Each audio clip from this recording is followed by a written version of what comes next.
നമസ്തേ. പ്രിയമുള്ള പ്രേക്ഷകരെ, നാം ഇവിടെ ചർച്ച ചെയ്യുന്നു ശ്രീ മേൽപ്പത്തൂർ നാരായണ ഭട്ടപാദനാൽ വിരചിതമായ ശ്രീമൻ നാരായണീയത്തിലെ പൃഥുചരിതമെന്ന 18ാമത്തെ ദശകത്തിലെ 5ാമത്തെ ശ്ലോകം. ആദ്യമായി പ്രിയമുള്ള പ്രേക്ഷകർ ശ്ലോകം ശ്രദ്ധിക്കുക.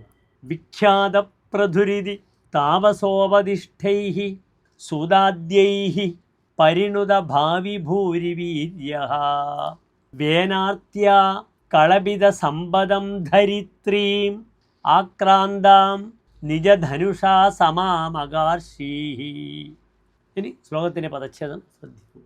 വിഖ്യാതഃ പൃഥുഃ ഇതി താപസോപദിഷ്ഠൈഃ സൂതാദ്യൈഃ പരിണുത ഭാവി ഭൂരി വീര്യഃ വേനാർത്യാ കബളിത സമ്പദം ധരിത്രീം ആക്രാന്താം നിജധനുഷാ സമാം അകാർഷീഃ.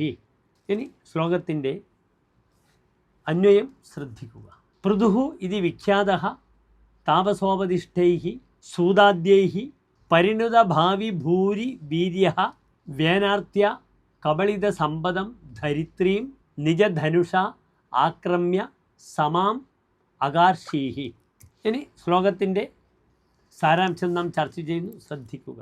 പൃഥു എന്ന നാമത്തിൽ വിഖ്യാതനായ അങ്ങ് താപസന്മാരുടെ ഉപദേശമനുസരിച്ച് ഭാവിയിലെ മഹാപരാക്രമശാലി എന്ന് സൂതന്മാർ പാടിപ്പുകഴ്ത്തുന്നവനായിട്ട് ദുഷ്ടനായ വേനൻ്റെ ഉപദ്രവം മൂലം തൻ്റെ സമ്പത്തെല്ലാം ഉള്ളിലൊതുക്കി വെച്ച ഭൂമിദേവിയെ ആക്രമിച്ച് കീഴ്പ്പെടുത്തി സ്വന്തം വില്ലിൻ്റെ അറ്റം കൊണ്ട് ഭൂമിയെ നിരപ്പാക്കുകയും ചെയ്തു എന്ന് സാരം.